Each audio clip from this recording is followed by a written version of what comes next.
Right. So, portfolios, let's talk. First of all, what I've done is I've compiled a number here. We won't go through every page and talk, exhaustively about these things, but I did want to show you some examples. And I'd say both the sort of the good, the bad, and the ugly, even the good ones, right? There are pros and cons and trade-offs. You'll see some that are each plate is like highly customized, which doesn't lend itself to, sort of modularity and plugging and chugging as you go. What I would say is that, this will be our first foray into, well, for some of you, in design. And so we'll start again, just like we started with designing architecture and planar compositions with a grid.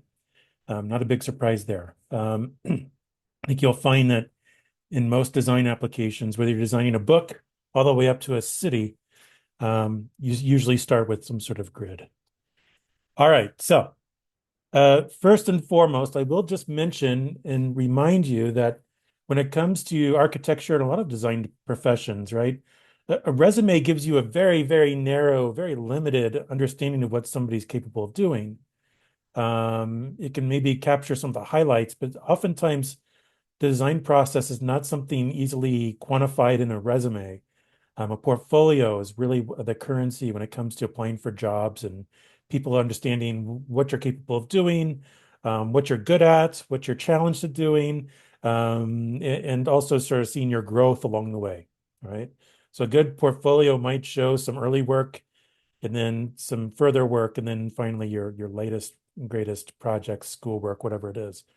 Um, and to show a sort of progression as you've learned.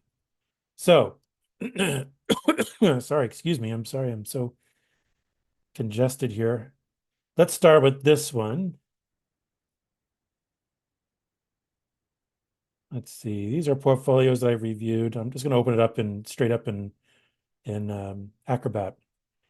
So these are portfolios that I've reviewed. These are actually faculty candidate portfolios from several years back, but they interviewed here, and so they sort of now I can sort of show their portfolios.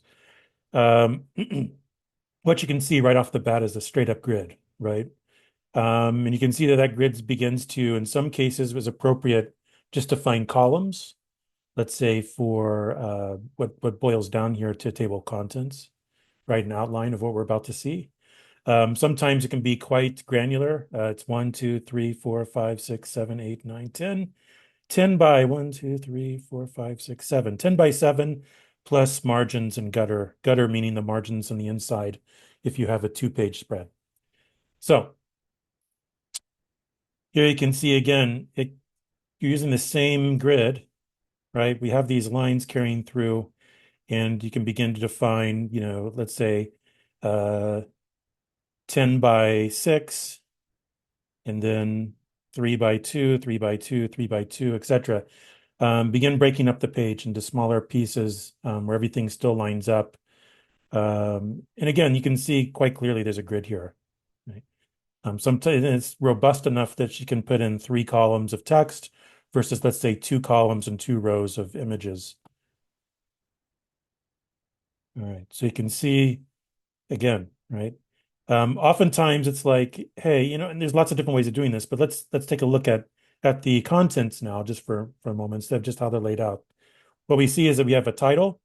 We have some text about the title. I'm not really happy about how the text works. I think that text is hard to read. It's too much text for such a little space that is broken up into columns across 2 pages. Um, so, I think that's a shortcoming of this idea. It's clean graphically, but if I wanted to read this text, it's really kind of awkward. But that said, it starts off with a large picture, almost full bleed, but or full page. Um, and then a grid as needed afterwards. Same thing here, right? So the next one, you start to establish a cadence, you start to understand what you're seeing. Both the images and the fact that there's a title here. This is another project, right? This is wall of paper. This is simply taking paper and rolling it to make cells and then aggregating the cells together in different ways, which is really kind of interesting. Simple parts, simple rules, repeat thousands of times, and then suddenly something gets really interesting, particularly when you start to shine light through it.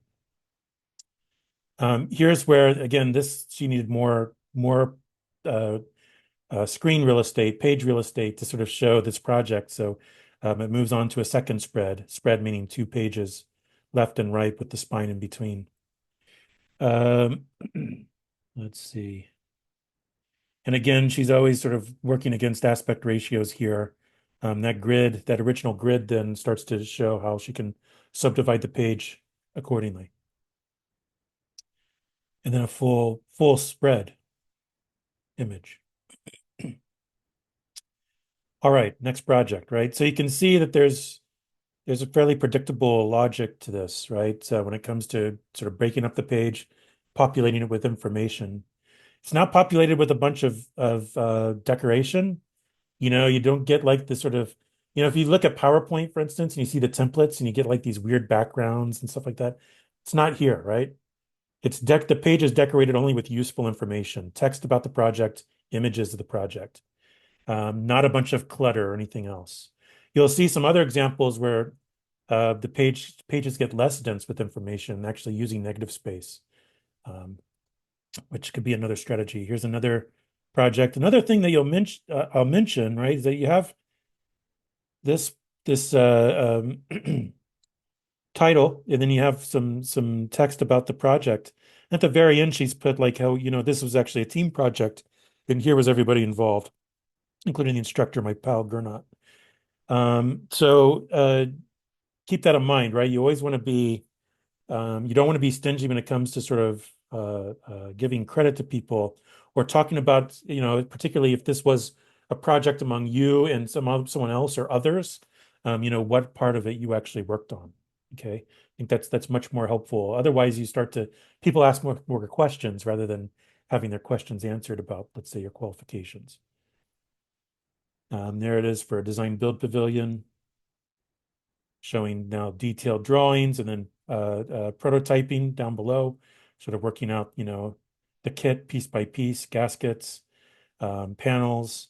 Then this panel becomes a sort of it looks like instrumental and sort of making what amounts to I don't know if they were slumping this with gravity or if they actually had a vacuum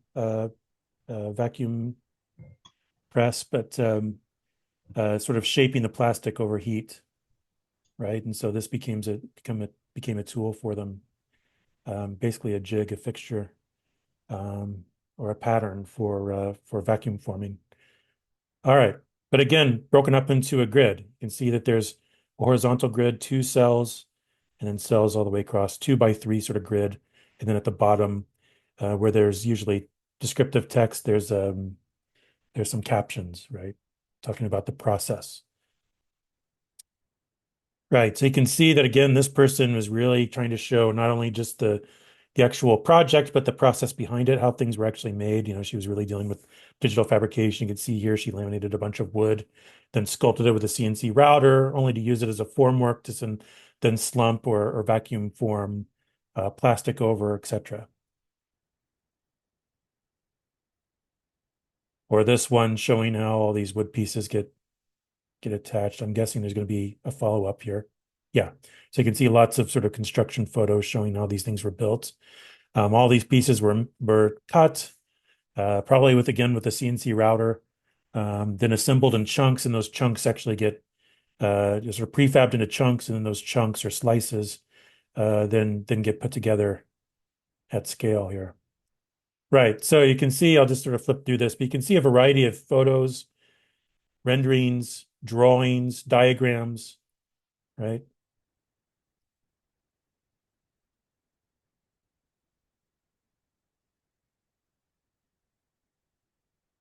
And on and on. You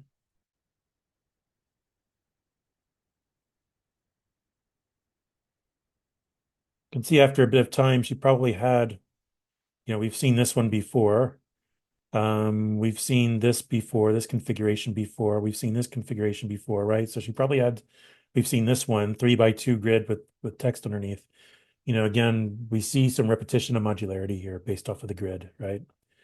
Let's see. So let's move on to another one that's not so much based on something that's a framework that you can just sort of plug and play and call it a day.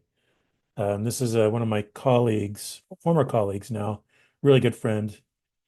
But he does everything the hard way. He like it's everything is sort of immaculately crafted.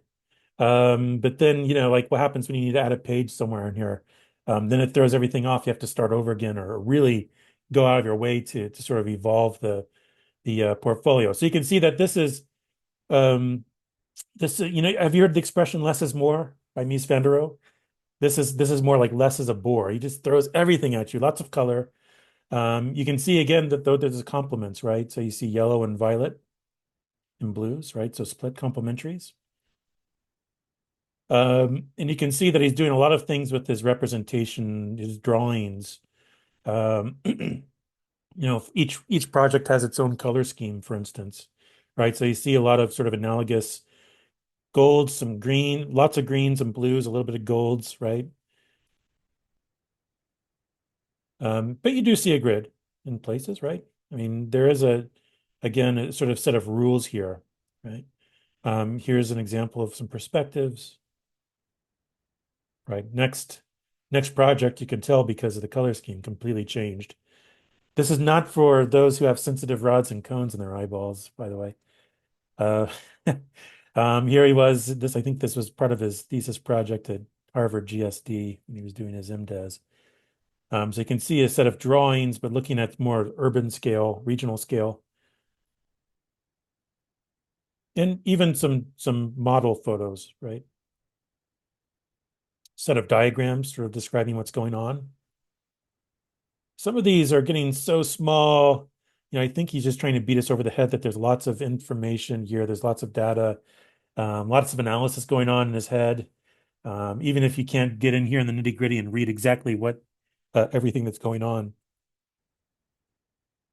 right? You can see that he did an extensive, these are all laser cut patterns that were layered up. So he did an extensive sort of fabrication investigation with this. Right. So anyway, I'll keep going. But you can see again the difference between something very minimal versus something that, again, except for this frame every so often, there's really nothing here that's like decoration, except the page is only decorated with information from the project itself, whether that's text or diagrams or images or you can see that this is a serial section, right, being cut through terrain, showing how the terrain changes incrementally as you go. It's probably also how he laser cuts and then put together a model of the terrain, right? Sort of that ultra section contouring in Rhino. All right.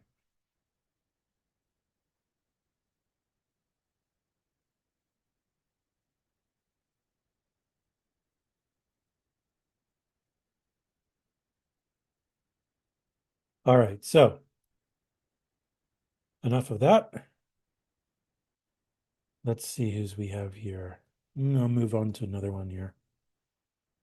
Yeah, let's talk about maybe a more minimal way of thinking about this. So this is actually the cover. Negative space galore, and then a sample collection of architectural works by Joris Kamen. Right. So you can see again, there's a pretty big effort on the part of this designer and candidate who put together this portfolio to have negative white space behind everything and then to put it on a field of whites in the page. This is a really nice look, of course. And then you see the shadows being cast, but otherwise it's sort of on a field of white, just sort of floating. Again, a grid, right? And a logic to the grid, right? You can see that there's a left side and a right side. It doesn't straddle the center, but just a little off center to the left. And then he's fairly consistent about it throughout. 1, 2, 3, 4, 1, 2, 3, 1, 2, 3, 4, 1, 2, 3. Yeah. All right. So again, when he's 1, 2, 3, 4, 1, 2, 3, plus something blown up larger and text underneath. So you can see that this one actually transforms over time. That's what happens when people have a lot of work over a long period of time. Sometimes um, their portfolio evolves and they don't necessarily redo every part of it. But you can see here that there's actually quite a strange and interesting sort of diverse set of sort of a range, I guess you might say, of drawings and representations, right? So you have like physical prototyping, renderings, and things like that, digital renderings. You also have digital drawings. You have different types and plan in axon, right? So this is axon projection or basically plan oblique. More axons and plans, site plans, perspectives, sketches, photography, right? Again, showing a breadth to this, right? It's not like, hey, I'm just really good at making floor plans in Revit or something, right? So you can see that there's a lot of thought given to these things, and you can see that there's a lot of line work here, right? So, for instance, when you take something from Revit or Rhino into back into Illustrator, look at, I don't know if you guys can see this. I'm going to zoom in a bit.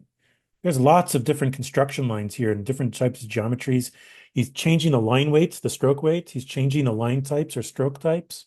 You have dashes and different dashes of different densities, different sort of dash gaps.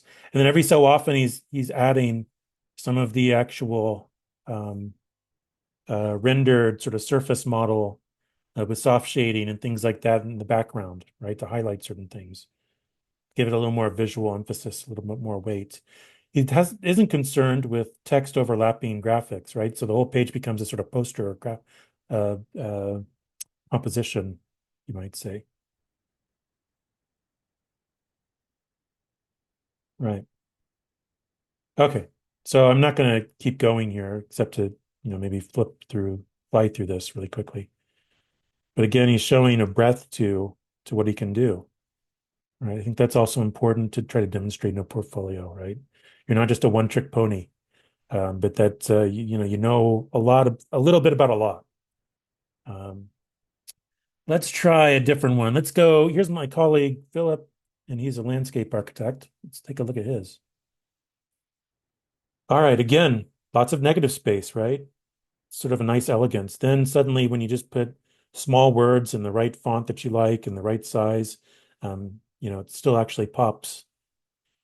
It's not competing with a bunch of noise in the background. All right, there we go. Inside pages. These might be made to look, let me see. Let's see, page display, two-page scrolling. Yeah, okay. Oop, I just undid that. Let's see, page display, single page, two-page. No, just go two-page. Sorry. Ay, ay, ay. There we go. So we can see two at a time. There.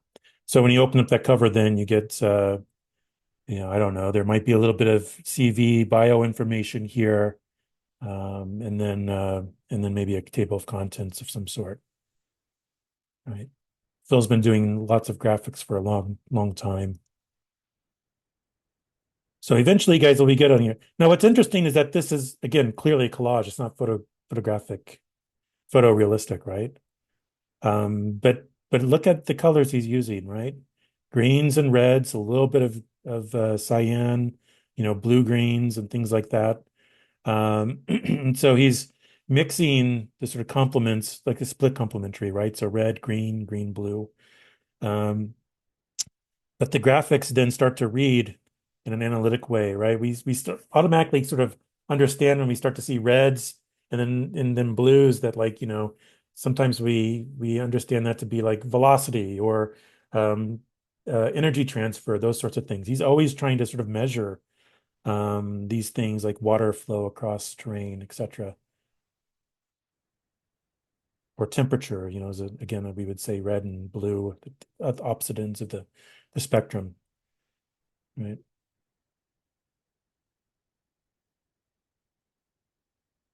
Okay. Again, a grid, right? I mean, there's a grid implied here, again, if I,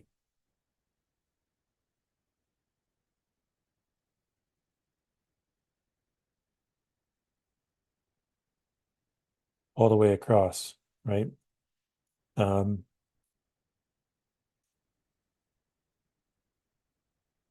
Let me just turn off these annotate tools for a minute. Okay, we're at the end.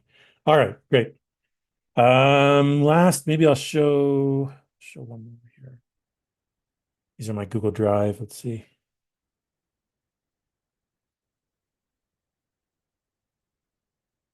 Can never tell they meant to be one page or two pages. This text is actually much easier to read for me, right? It's sort of in a one column separated by and easy to read paragraphs. It's not too dense. I like it. It's easy to sort of get through this paragraph of a couple of sentences, this one in a few sentences, etc. There's some captions down below, graphics, ample white space, negative space. I said white space, but it's really negative space because here we have negative space too, but it's black, it's not white space.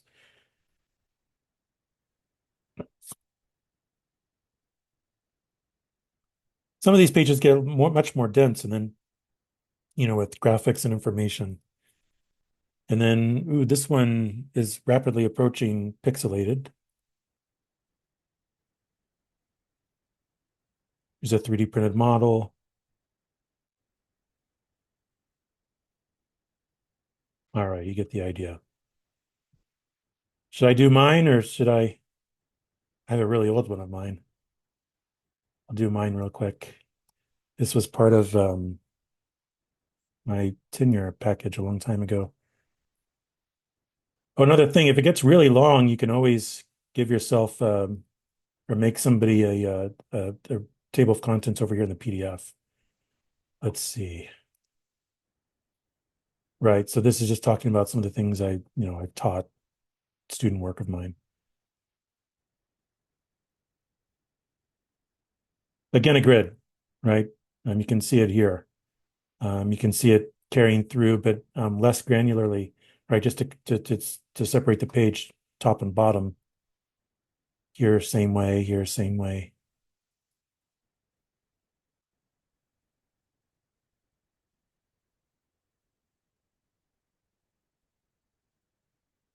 Beginning design teaching. Let's see if I can get further here.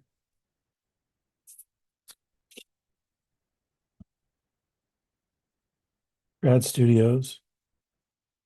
And then some of my research, materials research and fabrication research and hanging installation work that I did for a long time.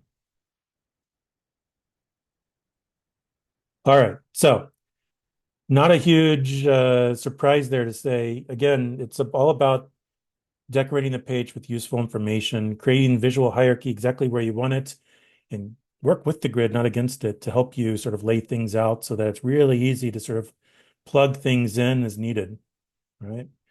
And then still have some order to this as you go, right? So you set up the rules. And I think that's a good way of putting it, right? You're sort of when you start off with designing a template for a portfolio, you start off with the rules.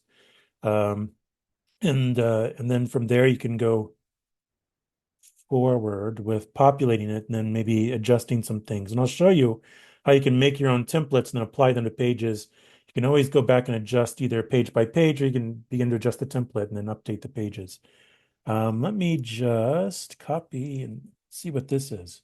I'm going to paste this in my desktop. This is on my Google Drive at the moment. Let's see. I'm going to go ahead and open this up in InDesign. And let's get started with some InDesign. Let's go with the latest version, 2024. I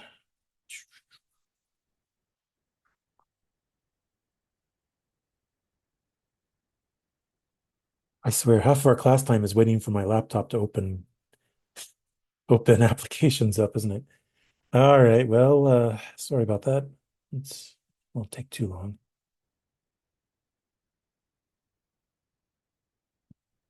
So we talked about Photoshop, and we're working in Photoshop right now, and Photoshop is great at combining, adjusting, editing raster images, right? So what we mean by that is, an image file, if you zoom in on it, it's basically broken up into a really small grid of pixels, and each pixel is assigned a color. When you zoom out, The pixels are arranged in a way that it starts to we start to see the larger picture, not all the little pixels, right? We see the forest, not any of the individual trees.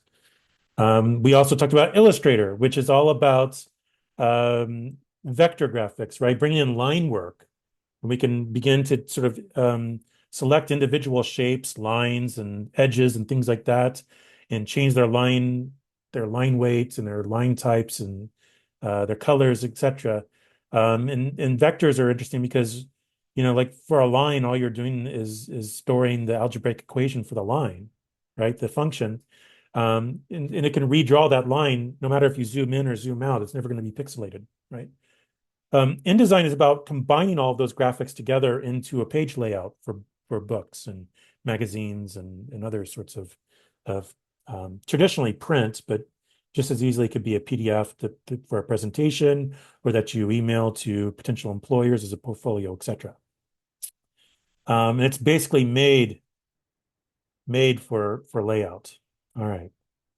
So you can see, and again, these are photos of a hanging installation I made way back. This is it installed in a show in Florence, Italy back in, my God, I don't know, 2000 and pre-2010. I don't know. I've lost track of time. Time flies when you're really busy. But you can see that, what did I do to start off with? You see these cyan guides? We've talked about those in Photoshop in particular, right? You can drag and drop these from the rulers and create horizontal or vertical guides wherever you want. So the first thing I did was figure out how to subdivide an 8.5 by 11 into a grid, right? And so I asked myself, maybe I want 1, 2, 3, 4 sort of squares going across. If they're all the same size, I take 8.5. I subdivide it, and I get, let's say I can do 2.25. Oh, actually, if I take 8.5, but then I subtract a quarter from either side for margins, then I have basically 8, right? So now I can just sort of make 2 by 2 squares. If I do that all the way across and make a square grid, then I get also 1, 2, 3, 4, 5 squares going down, right? So you can see here, in this page, what I did is I made 1, 2, 3, 1, 2, 3. So I made a 3 by 3 sort of set of grids. And so really quickly, let me get rid of the Zoom interface here. Over on the right-hand side here, hopefully you can see it, I have a Pages tab. That's showing me all my pages, right? Sort of like the outline of the table of contents here in InDesign. And if I need to create another page, I can just do this. I can hit plus over here. You can see that by default, and I can change those default settings, I have InDesign is drawn in a 1/2 inch by 1/2 inch margin all the way around each page, which doubles up then here on the gutter, where the spine is, if this was a 2-page spread. So one of the things I can do is, this is kind of hard to do with the Zoom interface right here. Let me move this down to the bottom, see if that gets it out of the way. So I can click and drag, and I can move one of these guides around. I can start to, again, align them with the ruler, and it'll even tell me where it is at. If the top left corner is precisely 0, 0, then I can begin at 1/4 inch. I can then move down to 2.25. Now you don't always get the granularity you need to get precision here visually. So I'm at 2.26, and then it goes to 2. Well, there's 2.25. But I can always select this, and I'm going to go Essentials Classic. Aha. And now, so what I did there is I changed my interface a little bit, and I'll talk about that just a minute. But now what I can do when I place things, even guides, is I can give it an exact Y coordinate. So I could say 2.25 if it wasn't exactly 2.25. I can move this one down and say, well, the next one's going to be 4.25, negative 4.25, right? What? 4.25. There we go. 6.25, etc. Right? So one of the things I like to do is have some of these settings up here on the top. For whatever reason, in the Essentials, they've they continually try to hide these things once you get used to them being up there. Every time you like update your build of InDesign in Photoshop, etc. So oftentimes what I do is I find myself going to Window Workspace, and if you find the one that says Classic, Essentials Classic, then suddenly you have these really helpful settings up here. So when I start to select something, it tells me exactly its size, its position. Um, you can see here that it has things like line weight and line type. So I can begin to sort of draw on the screen. Let me move something this direction. Let's go 0.25 if it'll let me. I don't know if you guys can hear that whining in the background. That's my little puppy. Someone must have, maybe they left and now she's having separation anxiety. She's downstairs howling. Oh boy. High maintenance dog. 4.25, right? I'm getting lucky today. It's letting me drag in nice even number increments. 8.25. Oh, there we go, etc. And look at these. Still have these margin lines. What I can do is I can go to layout pull down, and there it is, margins and columns. I could say margins, 0, 0, right? I made my own. I'm gonna hit it, enter. Now those are sort of at the edges, the periphery. I can sort of see these a little easier. Right. So again, that's a way you can begin to sort of lay things out, right? You might take a little bit of a calculator, the calculator app on your phone or something to sort of figure things out. Um, from there, it's really easy to start to place images. Let me place some here. Text to image. What? No. Okay. Wants me to do generative AI for literally everything now. Good grief. All right, file, place. Let's find some images to pop into this bad boy. Let's see. Um, hmm, Old work. There we go. That sounds good.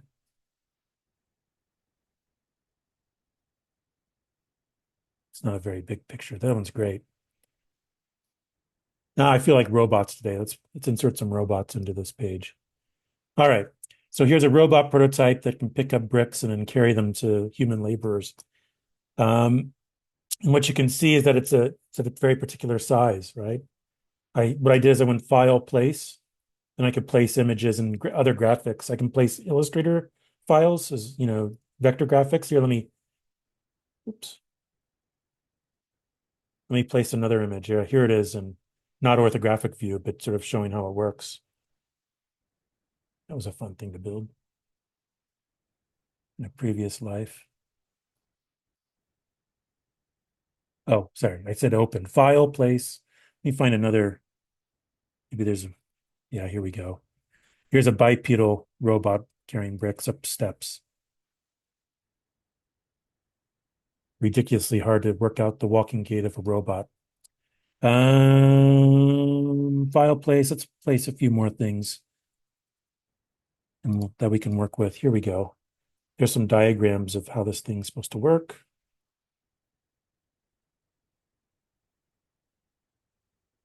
Not necessarily how it works, but how it was supposed to work. Anyway, so let's see, right? From this point on, it's about trying to sort of arrange and negotiate between what do I want to show up big, right? How do I begin to populate this page? And it's really for you to come up with the rules yourself, right? We saw a lot of examples of this, but this is a very compelling image. This one's super compelling, but not very big. Maybe I should have a higher res version of this. But anyway, if I go to the links tab over here next to the pages tab, what you'll see is you'll see all the sort of images that you've linked into this document. So you're not actually storing the images inside the InDesign file. The InDesign file's saving the link, the sort of file path name. So it can pull up so every time you open up InDesign, it goes back to all those file paths and pulls up the images and displays them, right? So you're not duplicating lots of storage that you would need, right? But you have to be careful if you start to put images into InDesign and then you start moving all those images around. in your file directories, then you'll have broken links. So you got to be careful about that. Let's see. That is, yeah, only 150 at 876. Oof. That's a shame because that would make a fantastic first impression right over here, in fact. Good grief. Let's see what I can do here.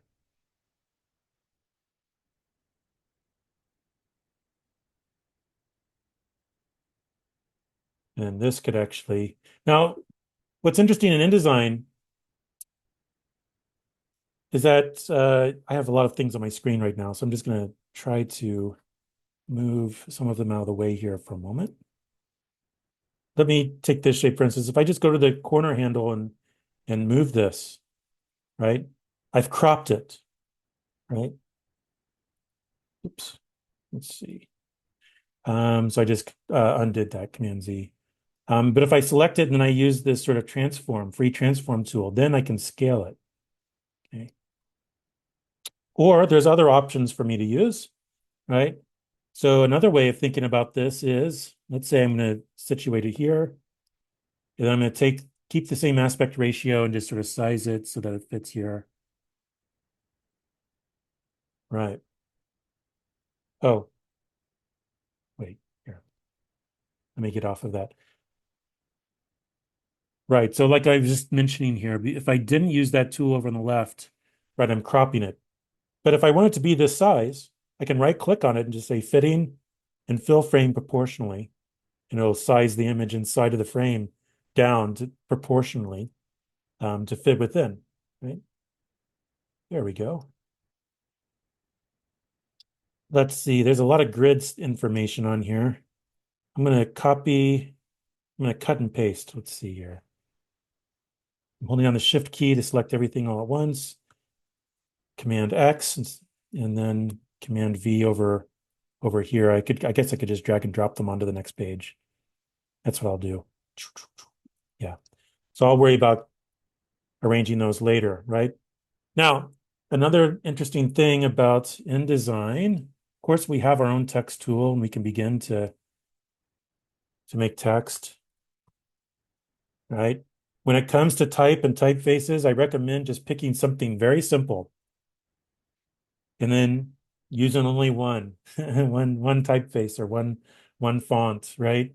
The reason I say that is because you don't want people to sort of really focus on the text. You want them focused on where you're trying to direct their eye graphically, and that's usually on the images. So I might call this co-robotics. Let's see. I'm going to actually here. I'll just write it out normally, robotics. But what I'm going to do is I'm going to go ahead and start to change that text, which might be up here somewhere if I have a large enough screen. Doesn't look like it. All right, so and I can see that it's down here, character and paragraph. Let me just adjust this a bit. All right, character and paragraph. So what that lets me do is change the font, obviously. Let's see.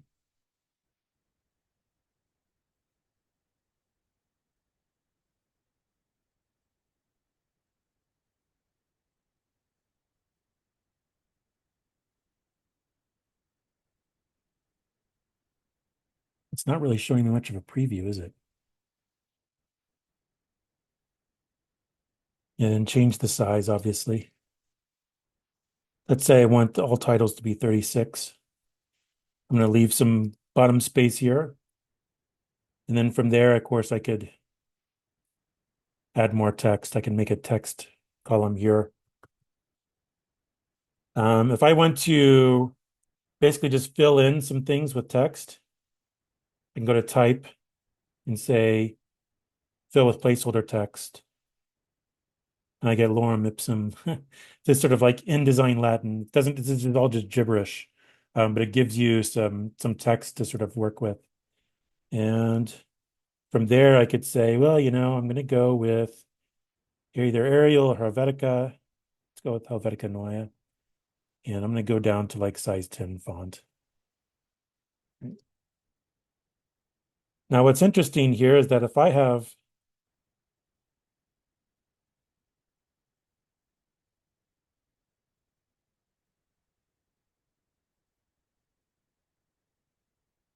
text that goes beyond the limit, you'll see that I have of my text box, I'll get this red plus sign.